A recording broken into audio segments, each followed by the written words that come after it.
So thank you, Jeff, for coming in to chat with us today about As the Hart, which we're performing in our upcoming concert. So we have a couple questions for you. So maybe a natural place to start is, could you maybe tell us about the genesis of the piece or the origin or inspiration for creating this work? I wrote this in memory of my grandfather, who was a choir director for at least 50 years, probably longer. I wrote this about a year after he died. I think it might have even been on the anniversary. I was born on a Thursday night at 7:30, so my destiny was preordained for me to be a church choir type person. This is very influenced by the Herbert Howells one, which I'm sure you could pick some of that out, but it's also, I think it's sort of Herbert Howells, Vaughan Williams, Duraflay, with a little bit of Palestrina and Victoria hiding in the background, right? Hopefully. Thanks. And the text is famous, as we sort of just touched on, so we're pairing it with the Palestrina in our concert. So what elements do you think carry over from that Palestrina into this arrangement? I think the long flowing lines, Palestrina just weaves them all together. I've sort of got the organ kind of setting the mood, and then having the lines come out of the accompaniment, at least at the beginning. I love the piece.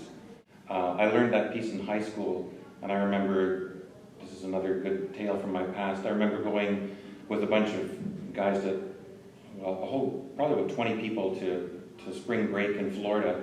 So what do? Everybody else is at the beach. We went into Orlando and went into St. Luke's Cathedral, and we saw a couple copies of this sitting around. Like, well, hey, we're doing this in our spring concert. So we started singing this, and the secretary came in because they were expecting this choir to be there later that afternoon, and she thought we were the choir, and we were singing the Palestrina. So that was kind of nice. We're in our flip-flops and bathing suits, and singing some Palestrina.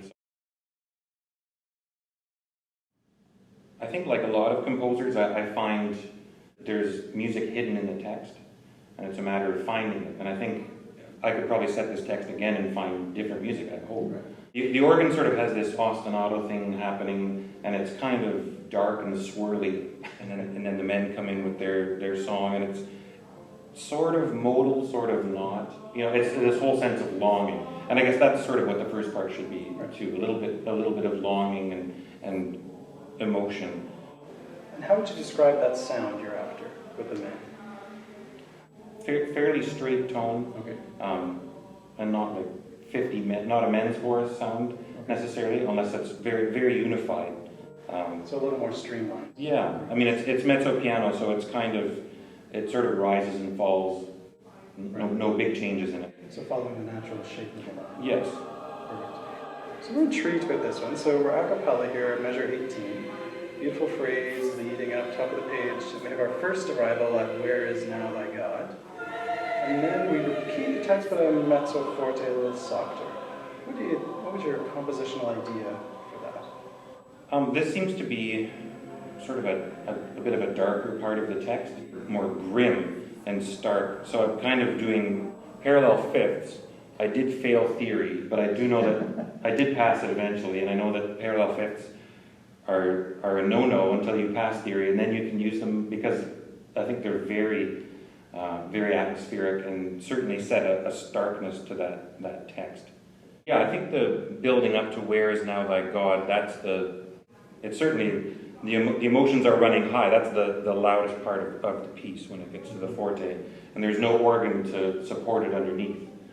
The whole text is about longing. My soul longs for thee, O God. And now this is "Where is now thy God?" And this is a little bit more, I think, almost anguish at this point. And then "Where is now thy God?" It's sort of the post-anguish coming down a little bit more, and kind of chords that they don't ever quite resolve, and they sort of move to "Where is now thy God?" And it's kind of this unspoken, well, I guess it is spoken, question as to what's happening, and then the organ comes back in to go back to the beginning text again, like "As the hart desired the water brooks." Right, and that gives us a little sense of a resolution. Yeah, I mean the soprano is getting a little bit more sort of lightening the mood a little bit, and then the organ comes in with those little rays of sunshine at the end, and then we sort of shift into a totally different apart from the middle. Right, and we have these beautiful harmonies.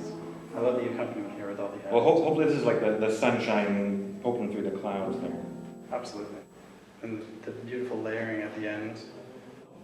And then at the top of 4 there, So Long With My Soul After Thee, that's kind of imitating the beginning again, but in a different key and with a totally different flavor, I hope.